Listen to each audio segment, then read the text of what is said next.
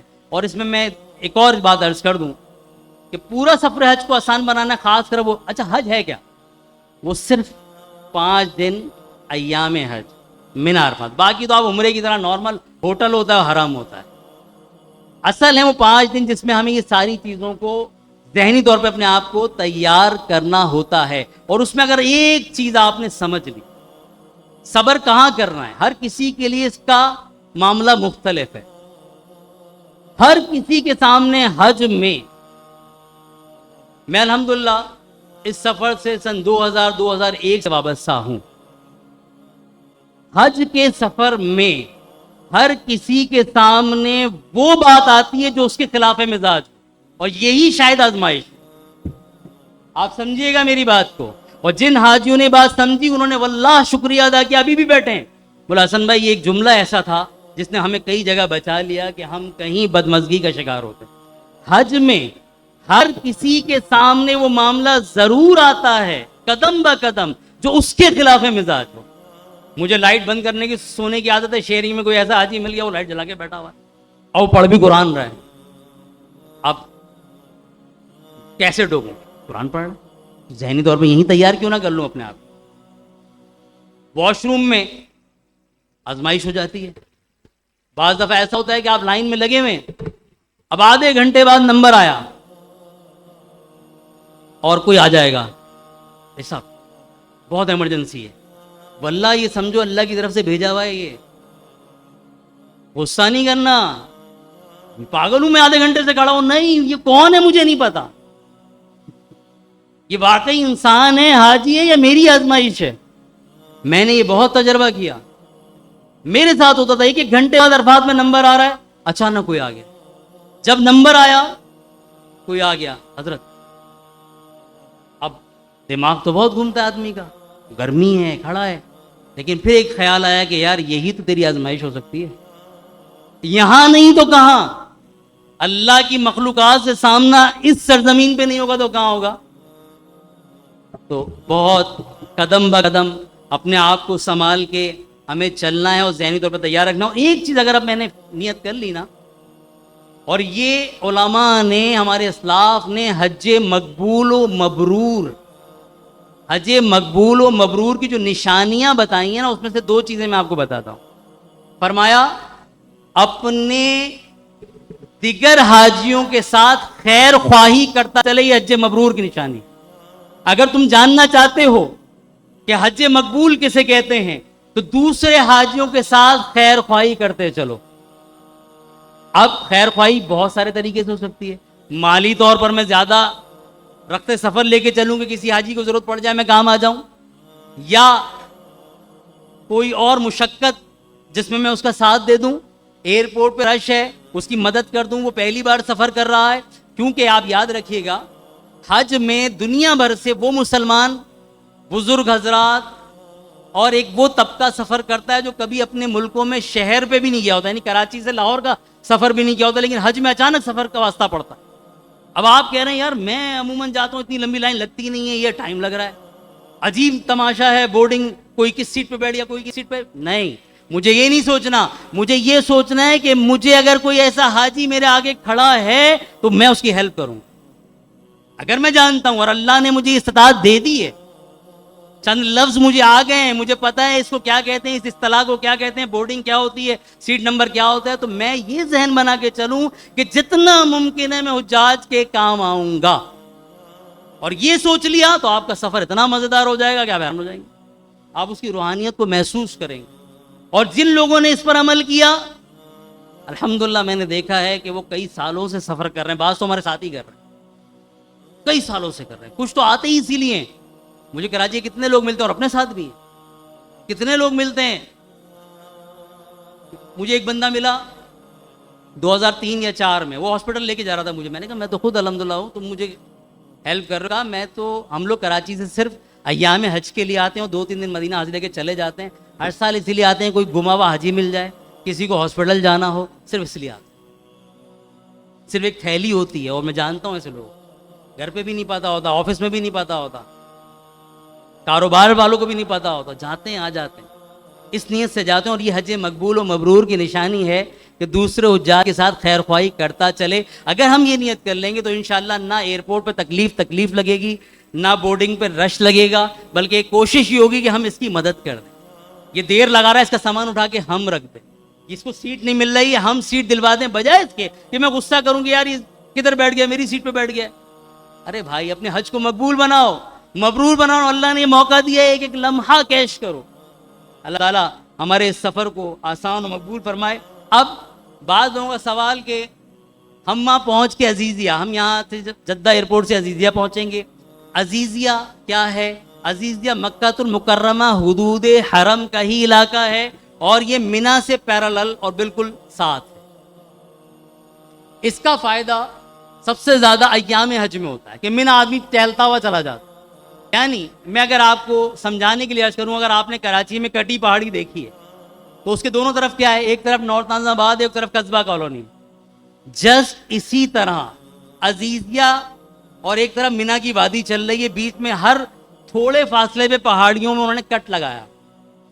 تو آدمی عزیزیہ سے پیدل واک کرتا ہوا ایک برج چڑھتا ہے اور ادھر اترتا ہے, منی میں اتر جاتا ہے. منی سے چلتا ہے عزیزیہ میں اتر جاتا ہے, اور یہ عزیزیہ. لیکن یہ حدود حرم میں, یہاں جو بھی عبادت وہ حدود حرم کی عبادت ہے, حدود حرم سے بات نہیں ہے. لوگ سمجھتے ہیں شاید کوئی اور شہر ہے, نہیں, حدود حرم کا علاقہ پورا مکہ آباد ہوتا ہے. عزیزیہ کا تو چلیں گے بینیفٹ ہے نا کہ منی سے قریب ہے. بہت سارے مکہ کے ڈسٹرکٹ ہیں, بطحہ, قریش, خالدیہ, شوگیہ, رسیفہ, سب میں حج ہی ہوتا ہے.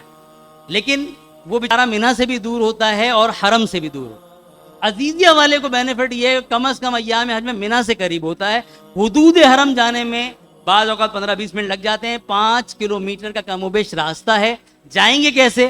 تو ہم انشاءاللہ اجتماعی طور پہ بسوں کے ذریعے گروپ کی صورت میں عمرہ کرنے جائیں گے. آپ 8 تاریخ والے گروپ میں تب بھی ساتھ جائیں گے, 9 تاریخ والے گروپ میں پہنچے تب بھی ساتھ جائیں گے. اوورسیز پاکستانی جو الگ الگ فلائٹ سے آ رہے ہیں وہ بھی انشاءاللہ ہمارے ساتھ ہی عمرہ کریں گے. اگر ہمارے پہنچنے سے ان کا وقت قریب ہوا تو ہم انتظار کر کے کچھ دیر بعد ساتھ کر لیں گے, اور اگر اگلے دن ہوا تو ان کو علیحدہ سے کرا دیا جائے گا. اس میں پریشان ہونے کی ضرورت نہیں ہے.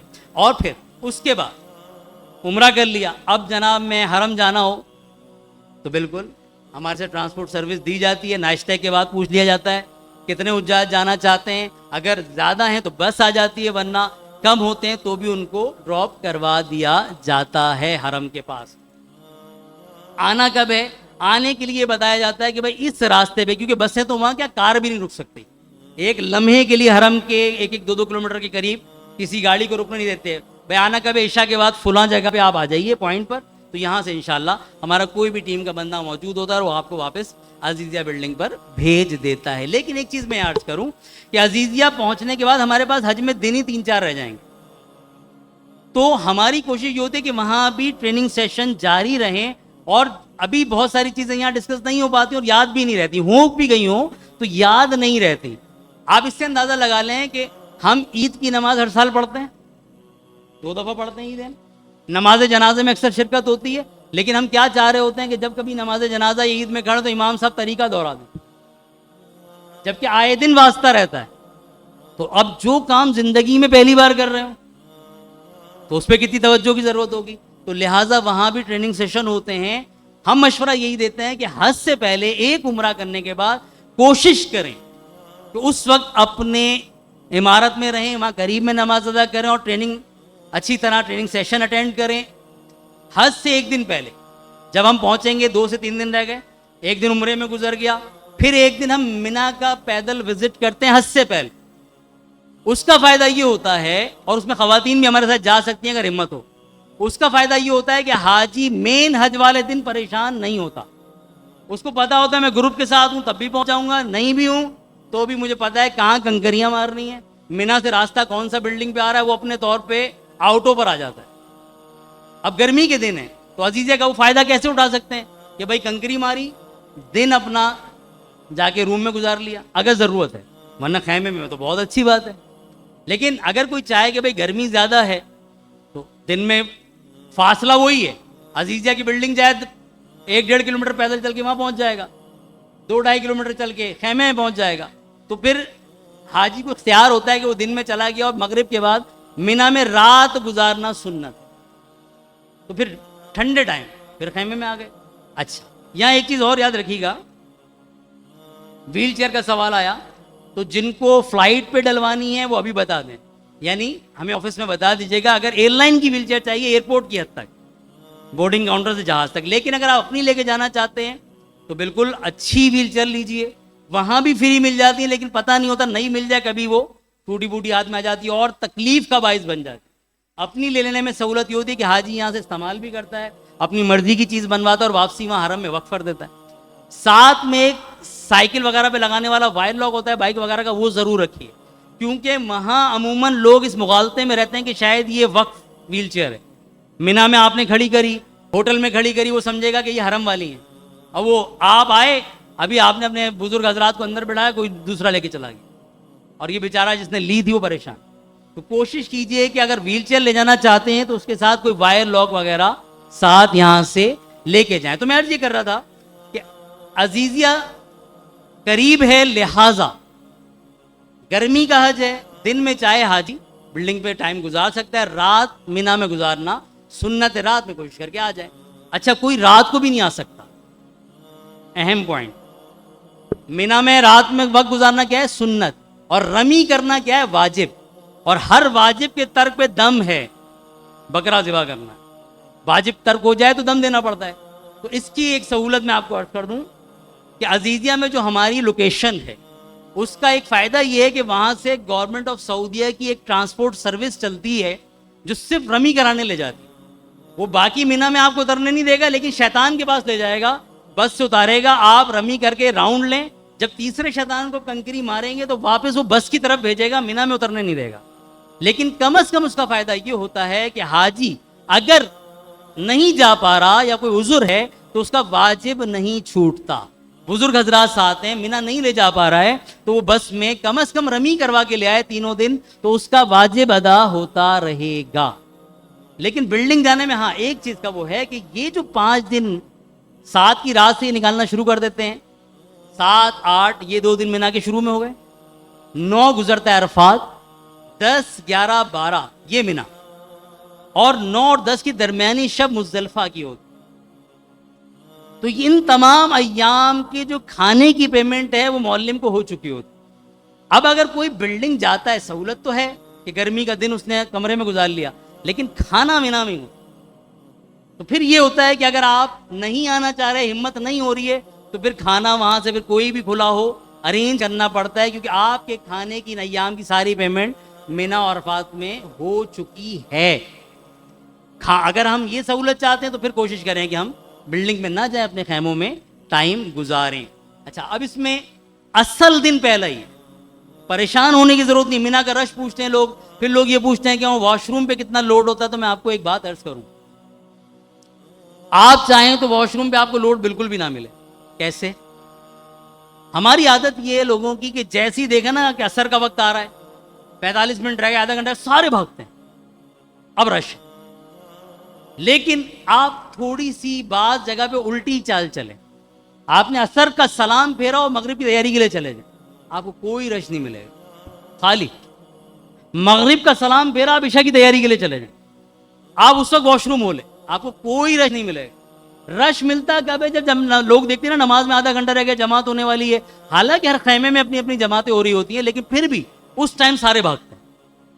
تو تھوڑا سا اگر آپ مینیج کر لیں، ان چیزوں کو سمجھ لیں، تو آپ کو رش مینا میں نہیں ملے گا۔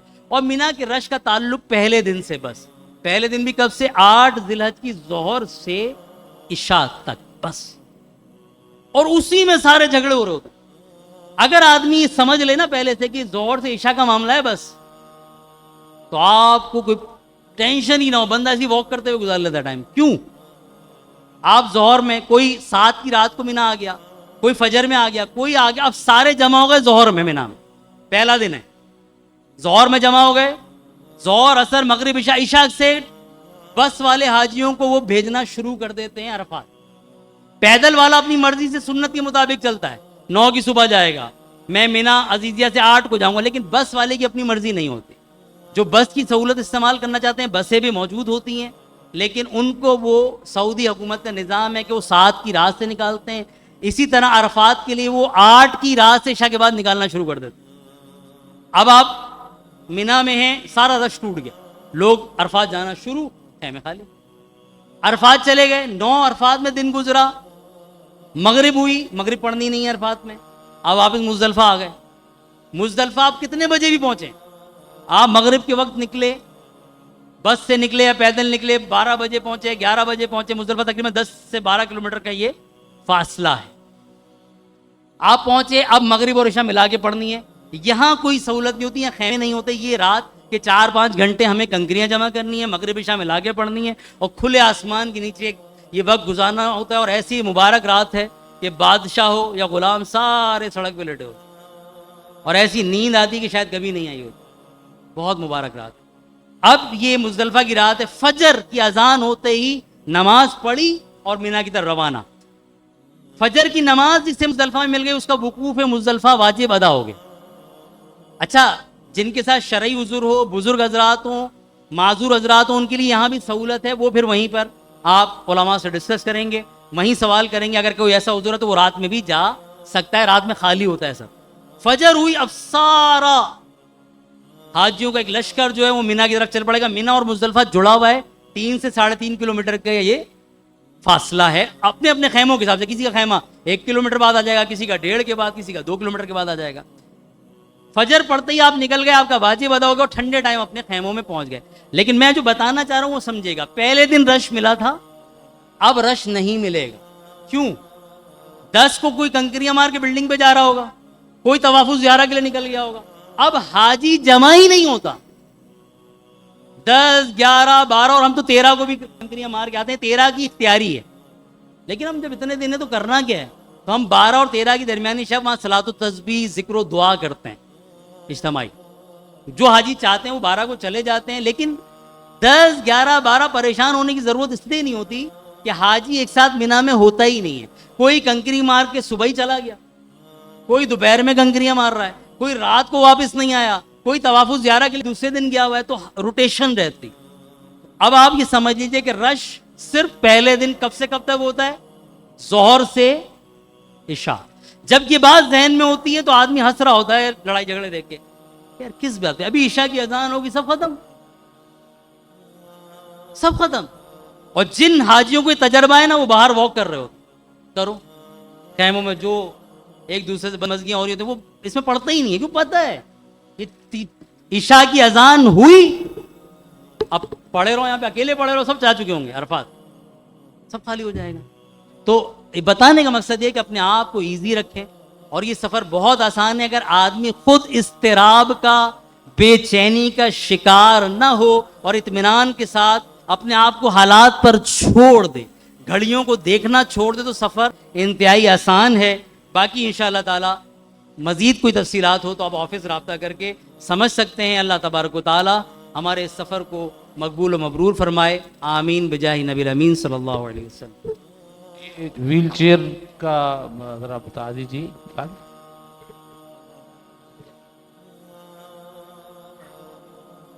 حاجی صاحب نے ایک سوال کیا, چھتریاں تو لینا چاہیں تو لے لیں, لیکن وہاں بٹ بہت رہی ہوتی ہے, مختلف کمپنیاں, مختلف ادارے بانٹ رہے ہوتے ہیں. میں خود تو اس لیے نہیں رکھتا کہ میں نے دیکھا ہے کہ وہ چھتری بعض دفعہ کسی کی آنکھ میں لگ رہی ہوتی, کسی دوسرے حاجی کو رش میں بڑی تکلیف دے دو, لیکن گرمی کا فائدہ ضرور ہے. وہ چھوٹی چھتری بھی آج کل بنا دی جاتا ہے, وہ پہن سکتے ہیں. وہ ایک انہوں نے بنا دی, وہ سر سے تھوڑی اوپر رہتی ہیں, لیکن یہاں کسی ایک فریم سے وہ فکس ہو جاتی ہیں ٹوپی کی طرح, تو وہ بھی اچھی ہے. وہ کم از کم تکلیف نہیں دیتی کسی کو. بڑی چھتریوں کا نقصان کیا ہوتا ہے, رش آتا ہے نا, اب بندے ایک دوسرے سے چپک کے چل رہے ہیں, وہ کسی کی آنکھ میں گھس رہی ہے, کسی کے لگ رہی ہے, بہت تکلیف میں لوگ آتے ہیں. خاص کر شوگر پیشنٹ کا میں نے بڑا برا حال دیکھا, کیونکہ وہ چھتریاں جب رش میں ٹوٹ کے گرتی ہیں نا, تو اس کی جو پتریاں ہوتی ہیں وہ حاجیوں کے پیروں میں لگتی ہیں. تو میں خود تو اس لیے استعمال نہیں کرتا. باقی یہ کہ گرمی کے حساب سے دیکھ کے وہاں فیصلہ کر سکتے ہیں. اور میں آپ کو مشورہ دوں, عزیزیہ جہاں ہم ہیں, یہ مکہ کا سب سے بڑا کمرشل علاقہ ہے, سب سے زیادہ بازار ادھر ہے. حج میں جو چیزیں ہمارے تصور میں بھی نہیں ہوں گی نا, وہ حج میں وہ متعارف کراتے ہیں. بازاروں میں ایک سے ایک حج کی ضرورت کی چیزیں آئی ہوئی ہوتی ہیں, ایک سے. تو یہاں سے اپنے آپ کو لوڈ کرنے کی ضرورت ہی نہیں ہے, وہاں آپ کو آسانی سے اندازہ ہو جاتا ہے یہ میری ضرورت کی چیز ہے, یہ نہیں ہے. ہاں ایک شولڈر بیگ ضرور ساتھ رکھیں, اور حج میں بس اتنا ہی سامان حاجی کے لیے عافیت رہتی ہے, کیونکہ منی عرفات میں جگہ ہوتی ہے نا, چاہے وہ صوفہ کم بیڈ ہو, حقیقت یہ ہے کہ وہ ایسا ہے جیسے ایک جانماز پہ آپ کو بیٹھنا ہے اور اسی پہ لیٹنا ہے. اب اگر آپ کوئی بیگ لے جاتے ہیں یا کوئی ایسی ہینڈ کیری لے جاتے ہیں تو یا تو آپ ہوں گے یا وہ ہوگی. اچھا عورتیں اس معاملے میں کوئی رعایت نہیں کرتی, ایک پہ خاتون خود ہوتی ہیں, ایک پہ ان کا بیگ ہوتا ہے, ایک پہ ان کی بچی ہوتی, باقی وہ حج جانے باہر کھڑی ہوتی. یہ بہت دیکھا ہے, کیونکہ ہم اندر جا نہیں پا رہے, تو مردوں کو تو ہم سمجھا لیتے ہیں اور درس دیتے ہوئے چل رہے ہوتے ہیں کہ دیکھو ہمیں حج کو اگر مقبول بنانا ہے تو یہ نیت کر کے چلنی ہے کہ مجھے دوسرے حاجی کا خیال کرنا ہے, بس تمہارا حج مقبول ہو گیا. لیکن خواتین ایک صوفہ کم بیڈ اگر ملا ہے یا میٹرس ملا ہے تو اس پر وہ خود ہوں گی, ایک پہ ان کا پرس ہوگا اور ایک ان پہ بچہ ہوگا. خدارا حج یہ ایک دن کا معاملہ ہوتا ہے, اپنے حج کو ضائع مت کریں ان چھوٹی چھوٹی چیزوں میں. آپ نے لاکھوں روپے خرچ کیے اللہ کو راضی کرنے کے لیے, تو صرف ایک جگہ کے لیے میں ناراض کر دوں. بڑا پیارا سوال انہوں نے کیا, فلائٹ میں کتنا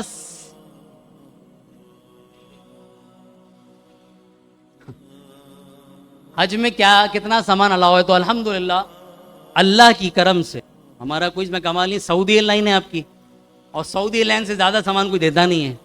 تو 23 کلو کے 2 بیگ آپ لے جا سکتے ہیں, اتنے لے کے مت جائے گا, لیکن 23 کے 2 یعنی 46 کلو آپ سامان جہاز میں بیلٹ پہ دے سکتے ہیں, اور 7 کلو کی ہینڈ کیری ساتھ رکھ سکتے ہیں. تو یعنی یہ تقریباً 52 کلو کے قریب سامان آپ کے ساتھ جا سکتا ہے ایک آدمی کا. لیکن 30 سے بڑا ایک بیگ نہیں بنا سکتے, یہ انٹرنیشنل لیبر لا ہے. اٹھانے والے انسان ہوتے ہیں پیچھے. ہمارا حاجی کیا کرتا ہے, وہ چھوٹی چھوٹی پانی کی بوتلیں بھر بھر کے 40 کلو کا بیگ بنا لیتا ہے. بھائی وہ بیلٹ سے اٹھا کے جہاز میں رکھنا, جہاز سے اٹھا کے اس پہ بیلٹ پہ رکھنا, یہ بھی تو کوئی بندہ ہی کر رہا ہے نا. اور وہ آپ نے تو گھسیٹ کے معلم کے اسٹاف کے حوالے کر دیا, وہاں ایئرپورٹ کی ٹرالی پہ کر دیا. لیکن اس سے تو اس لیے قانون بن گئے ہیں کہ 23 کلو سے اوپر کا ایک بیگ آپ بناؤ گے واپس کر دیں. 2 بنا لو لیکن 23 تک ہو بس. اور ایک ہینڈ کیری آپ اس طرح کی کوئی کیبن سائز لے سکتے ہیں. لیکن منی عرفات کے لیے ایک شولڈر بیگ پہ اکتفا کرنے والا حاجی بہت مزے میں رہتا ہے, اس کا چلنا آسان. مجھ سے حاجی پوچھ رہے تھے مزدلفہ کی رات کے لیے کوئی ہم وہ میٹرس رکھ لیں, چٹائی رکھیں, تو میں نے ان کو مشورہ دیا جو ہلکا سے ہلکی چیز ہوتی ہے وہ ہوتی ہے چادر. آپ ایک ایکسٹرا احرام, پورا احرام نہیں, ایک ایکسٹرا احرام کی چادر رکھ لیں. بھائی اگر کوئی چیز کوئی خراب بھی ہوتی تو ایک آدھ چادر ہوگی نا, تو ایک ایکسٹرا احرام کی چادر رکھ لیں, اور ایک بچھانے والی چادر بس, یا وہ جو چٹائیاں آتی ہیں چھوٹی سی. زیادہ وہاں بٹ رہے ہوتے ہیں, عرفات میں بستر بھی بٹ رہے ہوتے ہیں, لیکن وہ حاجی خود تکلیف میں آ جاتا ہے اور بیچارے سے چلا نہیں جا رہا تھا, بستر اٹھایا ہوا ہے. بعض حاجیوں کو میں نے دیکھا وہ عرفات سے مزدلفہ آ رہے ہیں, بیگ اٹھ نہیں رہا, کندھے کٹ رہے ہیں. ہم نے کہا بیگ کھولو تو, حضرت بھی ساتھ تھے باپو, ہم نے کہا بیگ کھولو تو. دہی لبن کے ڈبے جو عرفات میں بٹ رہے تھے, جوس کے ڈبے, اس سے بھرا ہوا, اب اس سے چلا نہیں جا رہا, اسے کندھے کٹ رہے ہیں. لیکن اس میں کیا ہے, دہی جو ایکسپائر ہونے والا ہے, اب اس نے رکھ لیا پاکستان پوتوں کو نواسوں کو دوں گا. بھائی وہ تو ابھی مینا پہنچتے ایکسپائر ہو رہا ہے. شاپ خوبصورت پیکنگ ہوتی ہے نا وہاں, اور فری میں اتنا بڑا ہوتا ہے, کنٹینر عرفات میں بڑھ رہے ہوتے ہیں. لیکن یہ جو سارے لوازمات استعمال کرتا ہوتا پتہ ہے کیا, واش روم کی لائنوں میں لگا ہوتا. اور جو حاجی جتنا اپنے آپ کو ہلکا رکھتا ہے, بھائی پانی پیئے, پانی کی ضرورت ہے گرمی کا حاجی, لیکن یہ جوسز اور جو وہاں پتہ نہیں کیا کیا بٹ رہا ہوتا ہے, جو اس کی لائنوں میں لگا رہتا ہے, ایک تو وہ یہ بھول جاتا ہے کہ میں عرفات میں ہوں, آج تو میں 0 میٹر ہونے آیا ہوں, وہ یہ بھول کے وہ لنگر کی لائن میں لگا ہوا ہے, پھر وہ لنگر جمع کر لیا ہے. تو اپنے آپ کو ایک شولڈر بیگ کی حد تک, ایک پانی کی بوتل اور سمپل ایک آدھ چادر, کپڑوں کی بھی ضرورت نہیں ہے, کیونکہ آپ کی بلڈنگ بھائی مینا میں ہی ہے, سمجھ لیں. خیمہ دور ہوگا, جمرات سے بلڈنگ قریب ہے, تو آپ کو کیا کرنا ہے, آپ جائیں بدل کے نہ دو کے دوبارہ آ جائیں. تو کوئی کپڑے لباس نہیں, میں تو کچھ بھی نہیں رکھتا, ایک چارجر اور بس سمپل ایک چادر, بس بچھائی لیٹ گئے.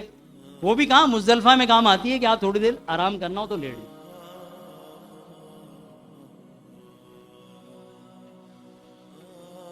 یہ پوچھ رہے ہیں بیگ میں ایئرپورٹ پہ لے رکھ کیا نہیں سکتے, تو کوئی بھی لوہے وغیرہ کی چیز, چھری ہے, یہ سب چیزیں نہ رکھیں. اچھا ہم نے اس میں سامان کی فہرست بھی لگائی ہے, کیا کیا رکھنا حاجی کی سہولت میں رہتا ہے. عزیز یا جسٹ ایک اپارٹمنٹ آپ نے کرائے پہ لے لیے, وہ پورے رہائشی علاقے ہیں, تو وہاں ہم کچھ چیزیں اپنی لے جائیں تو اچھا ہوتا ہے. جیسے چادریں ویسے تو ہوتی ہیں, لیکن ایک احتیاطی چادر ہم رکھ لیں, کوئی پلیٹ کھانا کا, کبھی ویسے تو نیچے ریسٹورنٹ میں کھانے کا انتظام ہوتا ہے, لیکن کوئی کمرے میں اگر لاتے ہیں تو چادریں خراب نہ ہوں, تو اس کے لیے آپ پلیٹ اور گلاس وغیرہ ساتھ لے لیں. لیکن لوہے کی کوئی چیز ہینڈ کیری میں نہیں رکھ سکتے, نیل کٹر, کینچی, چھری, یا آپ لگیج میں رکھ سکتے ہیں. باقی آپ میں سے کوئی چیز مزید تفصیل تو آفس میں سمجھ لیے گا, وقت بہت زیادہ ہو رہا ہے. اللہ تعالیٰ سفر کو آسان و مقبول فرمائے. وضو کرنا ہے تو وضو کر لیں دعا کے بعد, اور اس کے بعد کیا کہتے ہیں انشاءاللہ نماز اور کھانا. حسن بھائی, اس میں ایک آخری احتیاط, جو شوگر پیشنٹ ہیں یا دیگر ایسے حضرات جن کو واش روم کی حاجت زیادہ رہتی ہے, وہ تو کوشش یہ کریں کہ جہاز پہ جب فلائٹ پر جائیں تو آدھے دن کا روزہ رکھ لیں. جہاز میں کولڈ ڈرنک, چائے, جوسز, بہت ساری چیزیں ملتی ہیں, لیکن جہاز کا جو واش روم ہے نا, اس کا جس نے سفر کیا اس کو پتہ ہے, اور جس نے سفر نہیں کیا اس کو نہیں پتہ. تو آپ کو احرام سنبھالنا بہت مشکل ہو جائے گا, احرام کو طہارت کے ساتھ رکھنا بہت مشکل ہو جائے گا. بیبی کموڈ ہوتا ہے چھوٹا سا, پانی بھی صحیح سے میسر نہیں ہوتا, تو کوشش کریں کہ جہاز کا کموڈ یوز کرنے کی ضرورت نہ پڑے آپ کو.